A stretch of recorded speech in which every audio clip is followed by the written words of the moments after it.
Welcome to On the Case with Detective Alex Cardinale. In this gripping YouTube series, Detective Cardinale delves into the most notorious crimes that have captivated America. Which crime will be discussed tonight? Will it be a mass shooting, a murder, a rape, or a bank robbery? Whatever it is, it shocked America. Step into the world of crime investigation as Detective Cardinale uncovers the truth behind the crime. Delve into the web of intrigue surrounding the suspects involved in the crime. Detective Cardinale will analyze their motives, alibis, and connections to the crime. Don't miss out on the thrilling journey of uncovering the truth. On the Case with Detective Alex Cardinale goes live on air right now.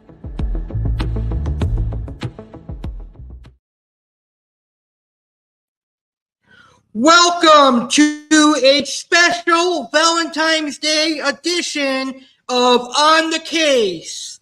I'm your host, Detective Alex Cardinale. Happy Valentine's Day, everyone.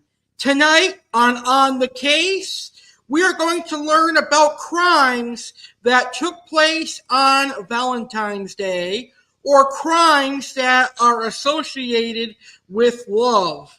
Because Valentine's Day is all about love. We are also going to find out what crimes usually happen on Valentine's Day.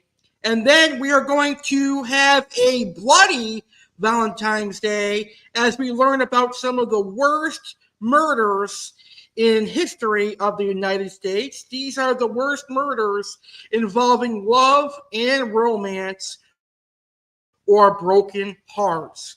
So this is going to be a fun episode of On the Case with Detective Alex Cardinale. I thought it would be pretty cool to do a bloody Valentine's Day crime show, so here we are. I would like to thank everybody for tuning into today's episode. I hope you enjoy this video. Please hit that like button if you enjoy today's episode. So today we're going to talk about what crimes generally happen on Valentine's Day, and then we're going to get right to tragic outcomes. We are going to get right to tragic, bloody Valentine's Day gore. We're going to learn about a couple of mass murders. We're going to learn about the story of Edward Lutz, who was a police officer who killed 5 people. We're going to learn about the 1929 Valentine's Day Massacre. We're going to learn about the Parkland High School mass shooting done by Nicolas Cage.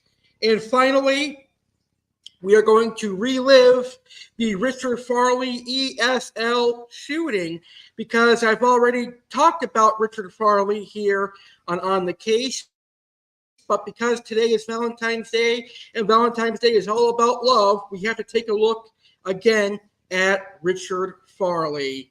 So without further ado, let's go ahead and get this episode started. Right now, I, Detective Alex Cardinale, would like to answer this question. What crimes generally happen on Valentine's Day? Well, here is your answer. Here are crimes that usually happen on Valentine's Day. Every February 14th, couples around the world celebrate love and romance. But what happens when Valentine's Day takes a wrong turn? From domestic violence to driving under the influence, there are certain crimes that occur more frequently on February 14th than on any other day of the year. One of those crimes is domestic violence. Domestic violence incidents increase around Valentine's Day. Perhaps the most common reason for arrest on Valentine's Day is domestic violence. Studies have shown that domestic violence incidents rise significantly around holidays, especially those centered around gift giving, such as Valentine's Day and Christmas. This is due in part to increased stress levels from gift buying, pressure to make the day perfect, and unrealistic expectations of one another. It can also be attributed to alcohol consumption. Many people drink more heavily than usual on holidays like Valentine's Day, leading to an increase in violent behavior. Now, DUIs also rise around holidays. In addition to domestic violence, driving under the influence is also quite common during holidays such as Valentine's Day. Many people go out with their significant others or friends for a night of drinks at a bar or restaurant, and some end up getting behind the wheel after drinking too much alcohol. The police are well aware of this tendency and sometimes increase patrols accordingly. Unfortunately, even if you feel fine after having a few drinks, you could still be arrested for driving under the influence. Stalking incidents occur around Valentine's Day. On and around Valentine's Day, people may try to win or win back the affection of a person they are interested in. However, it is illegal for a person to repeat a behavior directed at a person that causes the person to feel feared, harassed, annoyed, alarmed, abused, tormented, embarrassed, or offended. Thus, sending gifts, threats against a person or their loved ones, or cyber messages after a person has asked you to stop can lead to legal serious consequences. Another crime that happens on Valentine's Day is violations of restraining orders. After a domestic violence incident, the court may put a restraining order in place against one party that prohibits them from coming within a certain distance of their partner or contacting them directly or indirectly. It is important to note that restraining orders are unique to each case, and no two orders are always alike. You should review the terms and conditions outlined in your order to ensure you adhere to its specifics. If you violate the terms of your restraining order, you can face criminal charges. In addition to being charged with violating their restraining order, one may also face additional charges such as stalking or harassment based upon the specific details surrounding their violation. Public intoxication is also common on Valentine's Day.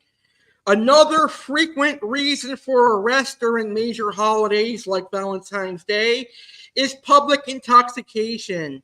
If you become too intoxicated in public, law enforcement may intervene and place you under arrest until you sober up in jail. It is important to know your limits and be mindful of your behavior when out celebrating with loved ones or friends during any holiday season. Being caught in possession of drugs or paraphernalia can also lead to an arrest. If this happens, it is best to contact a lawyer before speaking with anyone else about your case. Now, these next two crimes that generally happen on Valentine's Day are romantic crimes, and they are somewhat serious. Sexual assaults, aka rapes. On Valentine's Day, when people go to a bar and get drunk, they are often the victim of a sexual assault, a molestation, or a rape of some sort. It's unfortunate that it happens on holidays, but it does. Sexual assaults do happen, and they still happen quite frequently. And finally, public indecency. What exactly could public indecency be? Well, public indecency can be anything from simply urinating at the side of the road to you and your loved one getting caught having sex in your car. That is public indecency. And since Valentine's Day is a day of love, generally people that get charged with public indecency are probably caught doing lovemaking somewhere in public where kids and adults can see, and that is not a great thing. So those are crimes that generally occur on Valentine's Day. Domestic violence, DUIs, stalking incidents, violations of restraining orders, public intoxications, sexual assaults, and public indecency. All right, so now we know what general crimes happen on Valentine's Day. Now it's time for a bloody Valentine's Day. Now it's time to learn about some crimes that involve love, heartbreak, and romance. And these crimes not only were heartbreaking to the family members, but they also shocked the United States of America. So, our first crime takes us back to 2002 when a police officer is getting very frustrated with his neighbors. Now, the police officer's daughter, named Sarah, informed her father that she had been molested by her neighbor by the name of Dominic. This police officer immediately grew frustrated and reported Dominic to the police for molestation of his daughter. Unfortunately for Mr. Edward Lutz, who is the suspect of this case, the government did not work for this case as they acquitted Dominic of molestation and they acquitted Dominic of being a pedophile. But we don't know whether or not Sarah was molested or raped by Dominic. I guess we'll never know unless Sarah Lutz speaks out herself. I mean, it is quite possible. Why would a little girl lie about being raped? But it is quite possible. But one of the big reasons why Dominic was acquitted was because he had four supporters who believed that Edward Lutz's daughter, Sarah, was lying. Now, during this time period, Edward Lutz had lost his girlfriend in a car accident. He did not get a promotion at the police station he was working at, and he felt that his daughter did not get justice for being violated and raped, so he had to take it out on his neighbor. So he went from a police officer to a vengeful vigilante out to get pedophiles. But unfortunately, Mr. Edward Lutz didn't just kill the pedophile he thought was a pedophile, but he killed his supporters as well. Here is the story of police officer turned murderer Edward Lutz. All right, so Dominic and Gail Galliano watched Sarah during the week before school since her father had to report to work early in the morning. It was a perfect arrangement. The Gallianos adored having Sarah there, and Ed trusted them implicitly. One day, Sarah's stepsister found her crying. When she asked what was wrong, Sarah admitted that their neighbor, Dominic Galliano, had exposed himself to her. The stepsister insisted that she tell her dad. When she did, Ed went nuts. He stormed across the street and threatened Dominic and told him to stay away from his daughter. Sexual assault charges were filed against Dominic. The neighbors initially all sided with Ed, but neighbors Gary and Tina Williams noticed that Sarah seemed totally unaffected, and they knew Dom and couldn't see him doing something like that. Sydney, Ed's girlfriend, confessed to the Williams that she didn't believe Dom was guilty. She thought Sarah had made the acquisition to get her dad's attention after the changes in the household.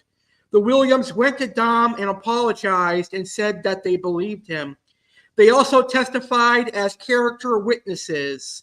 Ed was furious, claiming that they were all against him. At the trial, Dominic was acquitted for lack of evidence. Ed asked Cindy to marry him, and she agreed, now taking his side, although it was believed she secretly still felt Sarah had lied.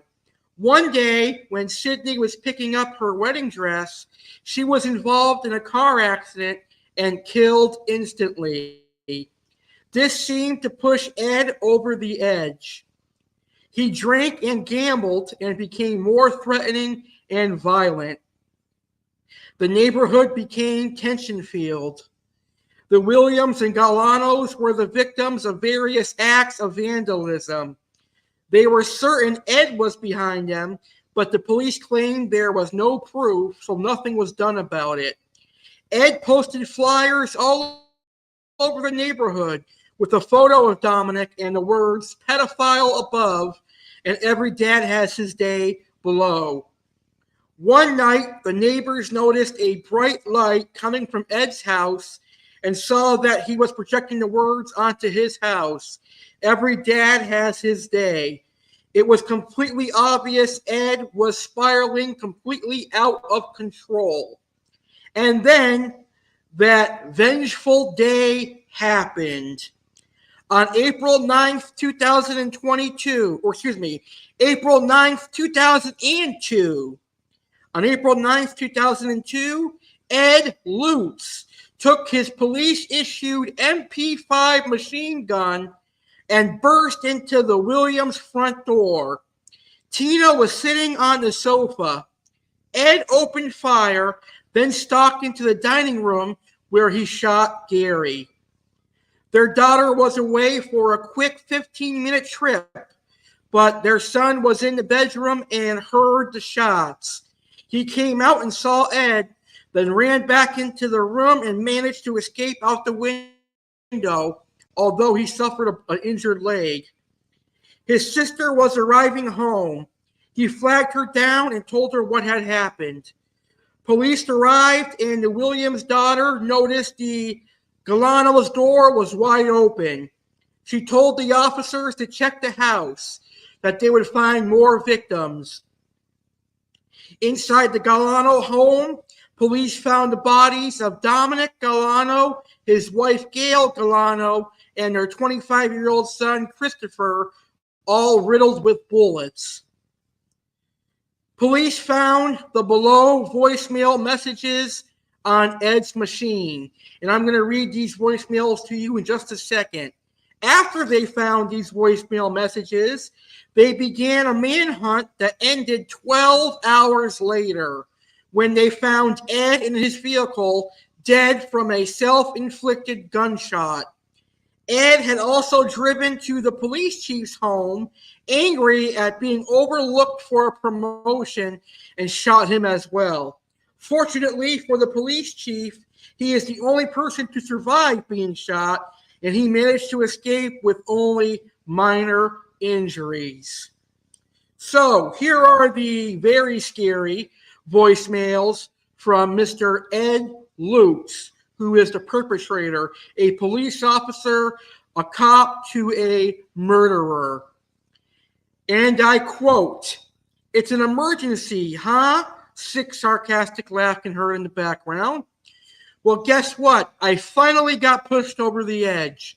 Had to do what I had to do. And you know what?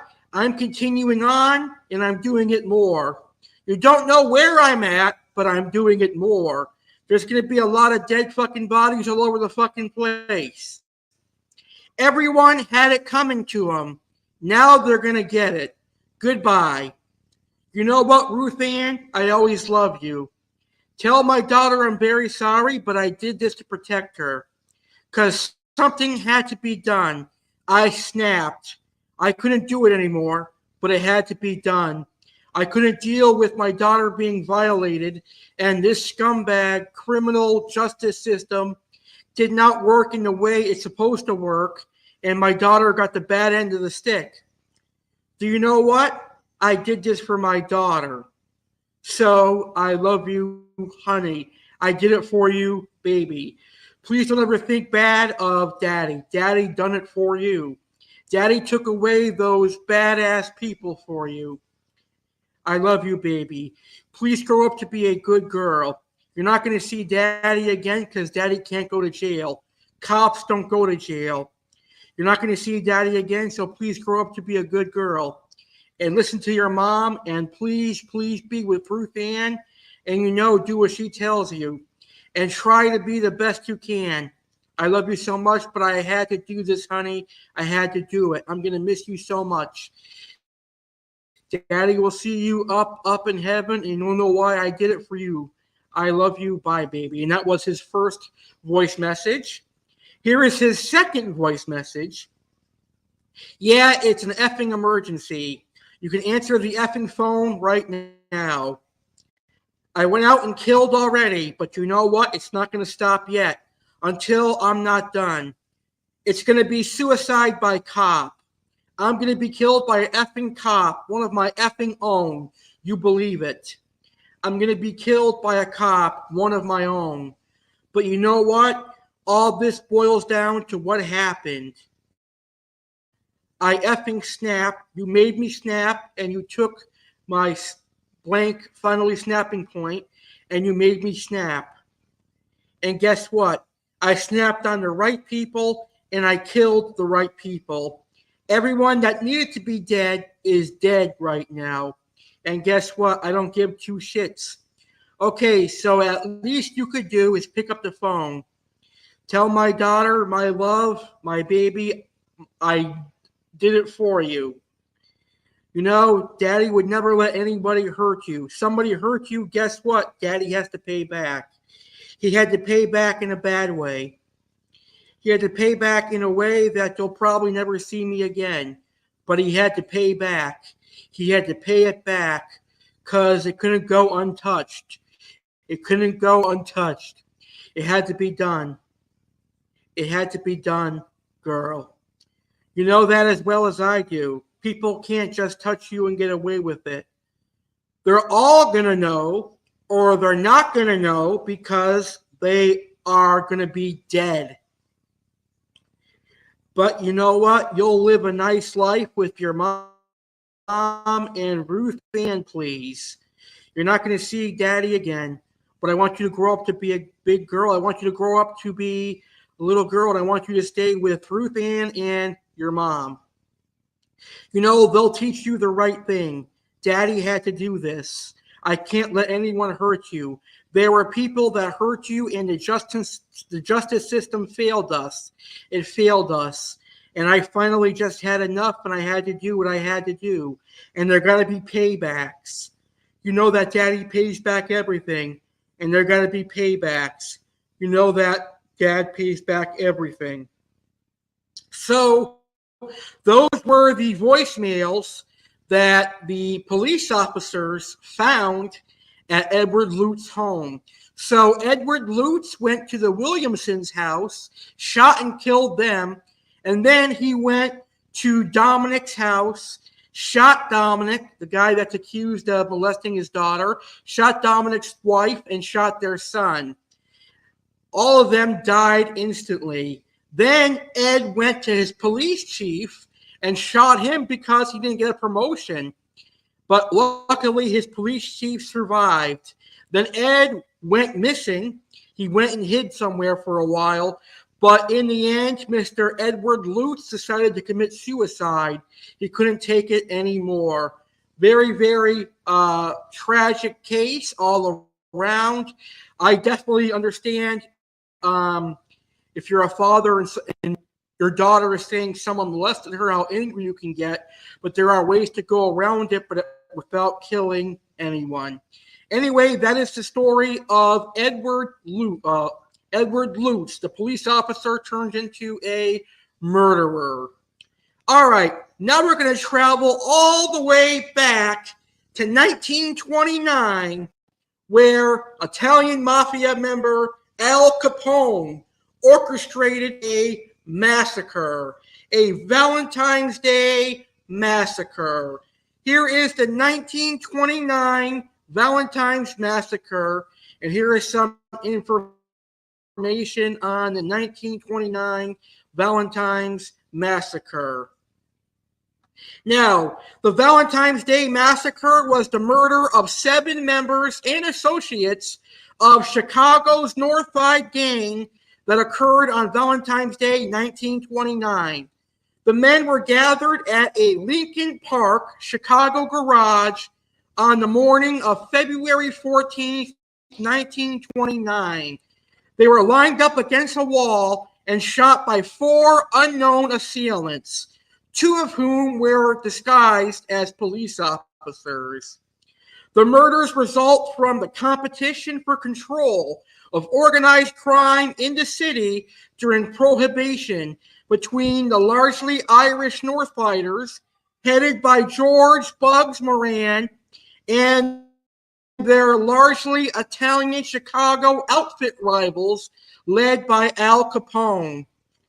The perpetrators have never been conclusively identified, but former members of the Egan's Rats gang working for Al Capone are suspected of involvement. Others have said that members of the Chicago Police Department who allegedly want revenge for the killing of a police officer's son played a part.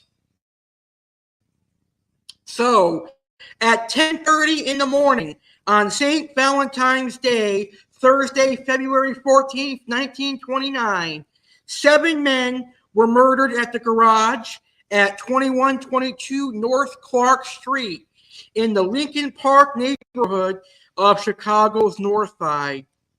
They were shot by 4 men using weapons that included 2 Thompson submachine guns.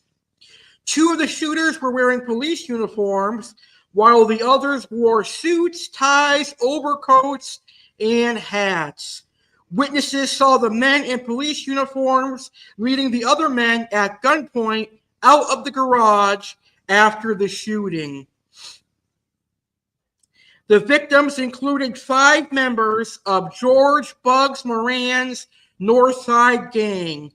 Moran's second in command and brother-in-law, Albert Kalkek, alias James Clark, was killed along with Adam Hayer, the gang's bookkeeper and business manager, Albert Wenshank, who managed several cleaning and dyeing operations for Maroon, and gang enforcers Frank Gussenberg and Peter Gussenberg. 2 associates were also shot: Reinhard Schwimmer, a former petition turned gambler and gang associate, and John May, an occasional mechanic for the Maroon gang. Chicago police officers arrived at the scene to find that victim Frank Gussenberg was still alive, despite having sustained 14 bullet wounds. He was taken to the hospital where doctors stabilized him for a short time, and police tried to question him. When the police asked him who did it, he repeatedly replied, I won't talk. For God's sake, get me to a hospital. I won't talk. He died 3 hours later. The massacre was an attempt to eliminate Bugs Maroon, head of the Northside gang. Al Capone, who was at his Florida home at the time, was widely assumed to have been responsible for ordering the massacre. The impetus for the plan may have been the Northside gang's hijacking of some expensive whiskey being illegally smuggled by Capone's gang from Canada via the Detroit River. Maroon was the last survivor of the Northside gunman. His secession had come about because his similarly aggressive predecessors had been killed in the violence that followed the murder of their original leader, Dean O'Bannon. And that is information on the 1929 Valentine's Day murder that was orchestrated by Al Capone. All right, right now we are going to go ahead and take a quick intermission. And during this intermission, you're going to hear about an amazing book that was published by a good friend of mine. And you're going to hear about some special upcoming shows coming your way, including my historic 10-year YouTube anniversary that'll be airing 3 weeks from tonight. So don't go anywhere. We're back with more right after this. Right after my intermission, I'm going to talk to you about the Parkland High School shooting and Richard Farley. Bloody Valentine's Day on the case with Detective Alex Cardinale continues right after this word from our wonderful friend and some show announcements. Do you love to read? Are you looking for the next drama fiction book to read? You should check out Moments the Weekend, written and published by Catherine Jones. Escape into a world of emotions and experiences with Catherine's latest book, Moments the Weekend. Immerse yourself in a captivating journey that explores the magic hidden within the ordinary. About the book. In Moments the Weekend, discover the power of seemingly simple moments as they unfold over a weekend. Through laughter, tears, and unexpected twists, the characters invite you to join them on a roller coaster of emotions. It's a story that will resonate with anyone who cherishes the beauty of life's fleeting moments. Why you'll love it. Engaging characters you'll connect with. A plot that keeps you hooked from start to finish. A celebration of the beauty in everyday life. Thank you for your support. As an independent author, your support means the world to Catherine. Thank you for being part of this incredible journey. Get your copy today and dive into the magic. https://tntbsmedia.com/ On the next episode of Saturday Live with Alex Cardinale Live, Saturday, February 17th, 2024, at 9 p.m. Eastern, 6 p.m. Pacific. Come join Alex for another action-packed Saturday Live as we continue on the road to our historic 10-year anniversary on YouTube, beginning on the next Saturday Live and continuing until Saturday, March 2nd, 2024, to get us ready for the 10-year YouTube anniversary. I will be replaying special guest interviews or videos that I've done over the last 10 years. What special guest or video will be played on the next episode of Saturday Live? Also starting this Saturday and continuing every week, Sergeant Slaughter will have 2 sets of facts. This Saturday, Sergeant Slaughter will have facts on a South Florida local donut shop known as Jupiter Donuts, and he will also have facts on Starbucks. The animal of the week is the gorgeous black and white panda. Oasis Aquatics featured fish is the true parrot cichlid. Aquascape online featured fish will be the Manueli piranha, and Aqua Alex's featured fish will be the L128 blue phantom pleco. Plus, Alex discusses how to make money working from home and how to deal with online hate, Karens of the week, funny videos, and so much more. Live this Saturday, February 17th, 2024, at 9 p.m. Eastern, 6 p.m. Pacific, on YouTube channel The Real Alex Cardinale.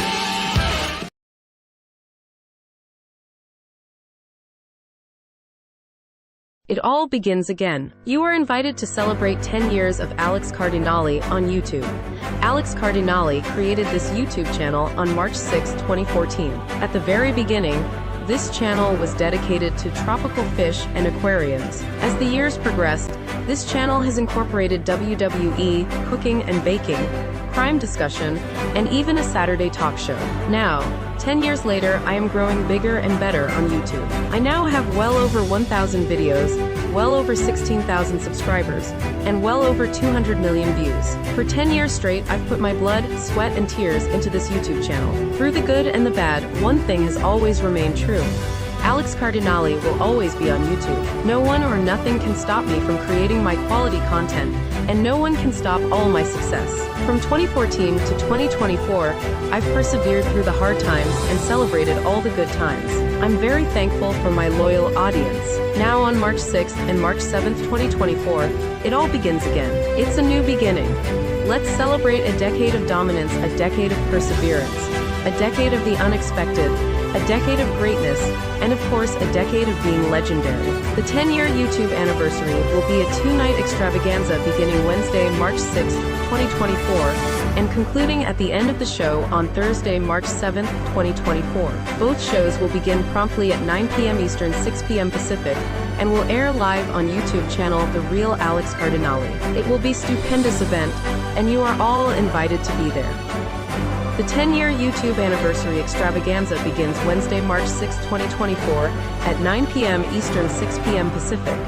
Night 1 of the 10-year YouTube anniversary has a stupendous lineup, there will be a very special, mystery surprise guest who will be revealed during the show. Loyal viewer and personal friend Jeremy Stelhern will be another guest joining the fun. Chef Alex is celebrating a decade of being on YouTube in style. Chef Alex will whip out the KitchenAid stand mixer and preheat the oven, because he will be making cannoli sandwich cookies and red velvet cheesecake. Aqua Alex will also be in attendance, and he will discuss something fishy and may even get new fish and have a surprise in store for the audience. Alex will have a surprise vlog-style video at a cool location. It could be a zoo, it could be an amusement park, it could be a casino. It will be revealed during the show. Surprise appearances. Who will make an appearance this year? Detective Alex will discuss the Springfield, Massachusetts strangler Alfred Gaynor. All that and more. Live Wednesday, March 6, 2024 at 9 p.m. Eastern, 6 p.m. Pacific on YouTube channel The Real Alex Cardinale. The stupendous 10-year anniversary party continues on Night 2, live Thursday, March 7, 2024, at 9 p.m. Eastern, 6 p.m. Pacific on YouTube channel The Real Alex Cardinale. Another stupendous lineup in store to conclude the 10-year anniversary. Aquatic Wetline supporter and Oasis Aquatics owner Tom McGuire will be one of our special guests. What will he discuss? Will he bring a special fish-keeping gift for all the fish keepers watching? Hint, there may be an Oasis Aquatics discount. Business mentor, podcaster, and personal friend Catherine Jones will be another guest to join the party. Catherine has known Alex since 2013 and has been with him throughout this incredible journey. Aqua Alex will do an Oasis Aquatics unboxing and have some other fish surprises. Chef Alex celebrates 10 years in style once again by showing you how to make a cheap man's version of veal parmigiana using beef. Chef Alex will also show you how to make a chocolate cake with peanut butter frosting. There will be another surprise vlog at a surprise mystery location. Who will make special appearances? Will it be a legend like Mick Foley or Kurt Angle from years past? Detective Alex Cardinale will discuss a shooting that happened at a Lake Worth, Florida high school. All that and more. Live Thursday, March 7, 2024 at 9 p.m. Eastern, 6 p.m. Pacific on YouTube channel The Real Alex Cardinale. Be part of history and have fun. All right, welcome back to On the Case with Detective Alex Cardinale, a very special Bloody Valentine's Day celebration. I've got two more crimes to talk about with you, so let's get right back to it. And right now, we're going to talk about the mass shooting that took place on Valentine's Day 2018 right here in Florida. And that is known as the Parkland High School mass shooting that was done by Nicholas Cruz, I believe his name is. So right now, let's talk about the Parkland High School mass shooting, shall we? On February 14th, 2018, 19-year-old Nicholas Cruz opened fire on students and staff at Marjorie Stoneman Douglas High School in the Miami suburban town of Parkland, Florida, United States. Nicholas Cruz killed 17 people and injured 17 others. Mr. Nicholas Cruz was a former student at the school. He fled the scene on foot by blending in with other students and was arrested without incident approximately 1 hour and 20 minutes later in nearby Coral Springs. Police and prosecutors investigated a pattern of disciplinarian issues and unnerving behavior. Now, the Parkland High School shooting is the deadliest mass shooting at a high school in United States history. The shooting came at a period of heightened public support for gun control that followed mass shootings in Paradise, Nevada, and in Sutherland Springs, Texas, in October and November 17. The shooting took place during the afternoon of February 14, 2018, at Marjorie Stoneman Douglas High School in Parkland, Florida, an affluent suburb about 30 miles northwest of Fort Lauderdale and 45 miles northwest of Miami. The shooter, Nicholas Cruz, was dropped off at the school by an Uber driver. at 2:19 p.m., 20 minutes before dismissal time. According to a police report, Cruz was carrying a rifle case and a backpack. He was spotted and recognized by a campus monitor who radioed a colleague that he was walking purposefully toward Building 12. The campus monitor did not declare a code red lockdown and sent a radio message to a colleague inside Building 12, which Cruz had entered. The school's policies did not specify clearly who could order a lockdown, and the staff had been trained not to order a lockdown unless they saw a gun or heard shots being fired. The campus monitor who received the radio warning hid inside a janitor's closet after hearing shots being fired and survived the attack. Cruz entered Building 12, a 3-story structure containing 30 classrooms typically occupied by about 900 students and 30 teachers. Nicholas Cruz was armed with a AR-15 style semi-automatic rifle and multiple magazines. Cruz entered a hallway and began firing indiscriminately at students and teachers. A fire alarm went off, causing confusion because there had been a fire drill earlier in the day. Cruz first killed 3 students in the hallway and fired through the windows of 4 closed classroom doors, killing 6 more students and wounding 13 others. Students were unable to seek shelter at hard corners, areas of a classroom that people could safely hide at if a gunman peered through the window of a door.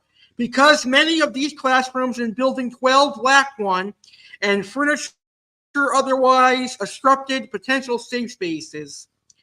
Out of the 17 killed, 14 were students, while 3 were faculty members. Those killed were students in Ivy Seamus Holocaust history class.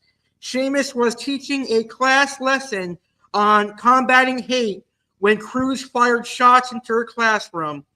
Around 5 students from Seamus's class were injured. According to Seamus, Cruz was unaware he was shooting into a class on the Holocaust, even though he had scrawled swastikas onto the ammunition magazines that he left at the school.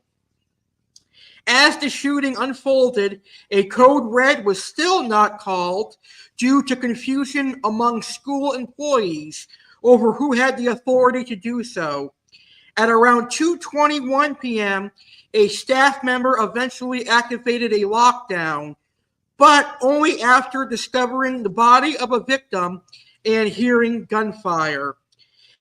An armed school resource officer of the Broward County Sheriff's Office was on campus when the shooting broke out, and he remained outside between Building 12 and the adjacent Building 7.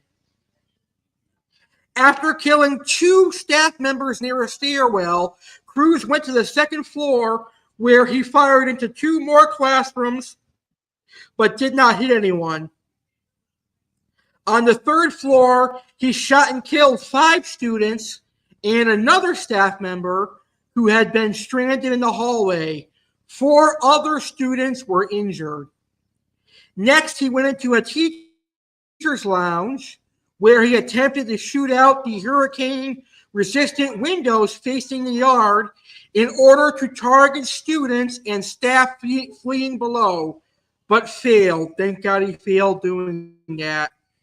After he stopped shooting, possibly due to a weapon malfunction, Cruz dropped his rifle on the 3rd floor of the building and left the scene by blending in with fleeing students.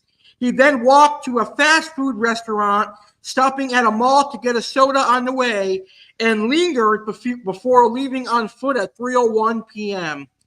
At about 3:41 p.m., police stopped Cruz 2 miles from the school in the Whitham Lakes neighborhood of Coral Springs and arrested him as the suspected shooter. He was then taken to a hospital emergency room with labored breathing. After 40 minutes, Cruz was released back into police custody and booked into the Broward County Jail. The shooting lasted for about 6 minutes in total, and all the victims were shot within just under 4 minutes. School surveillance camera video showed Cruz as the shooter, and he was recognized by eyewitnesses. While SWAT paramedics were inside the building, additional paramedics from the local fire rescue department repeatedly requested to enter the building.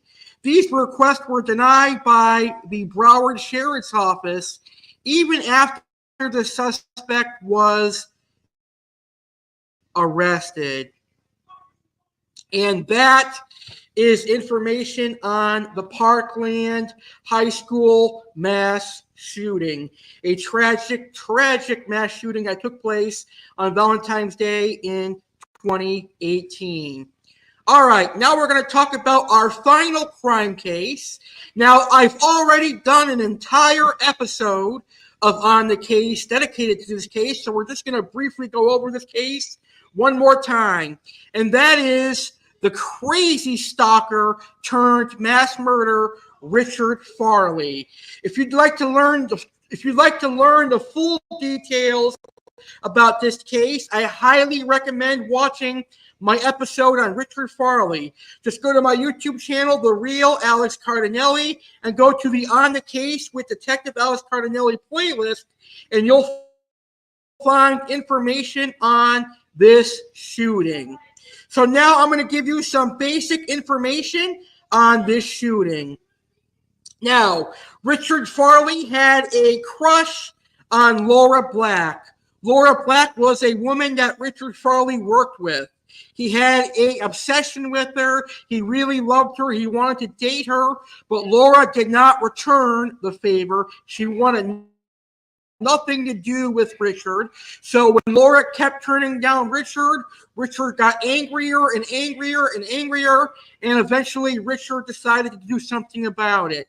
So on February 16th, 1988, a mass shooting occurred at the headquarters of ESL Incorporated in Sunny Valley, California.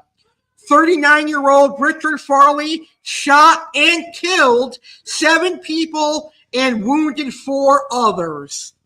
A former employee of the company, he stalked his co-worker Laura Black for 4 years, beginning in 1984. Richard Farley was convicted of 7 counts of first-degree murder and is currently on death row at San Quentin State Prison.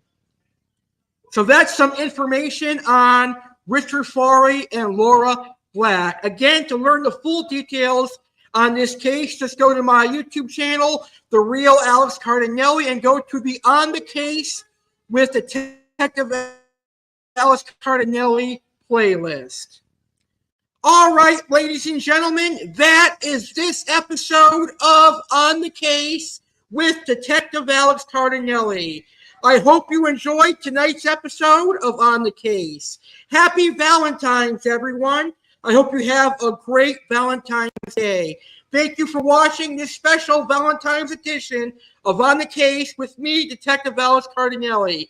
Remember, if you see a crime, report it. Call 911.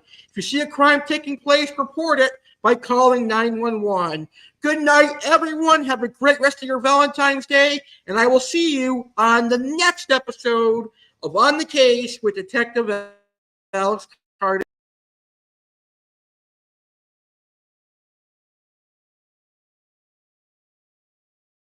The Real Alex Cardinale would like to thank you for watching this live stream. I hope you enjoyed the show and learned something new. Please take a moment to hit the like button. Please hit the share button and share today's video on social media, including Facebook, Twitter, Instagram, and more. If you are not yet subscribed, I highly recommend subscribing to my channel. Simply hit the subscribe button and then ding the notification bell so you'll be notified when I go live next or upload a new video. Please like our Facebook page, The Real Alex Cardinale. for exclusive news and updates on live streams and exciting videos. Have a great rest of your day, and thanks for watching.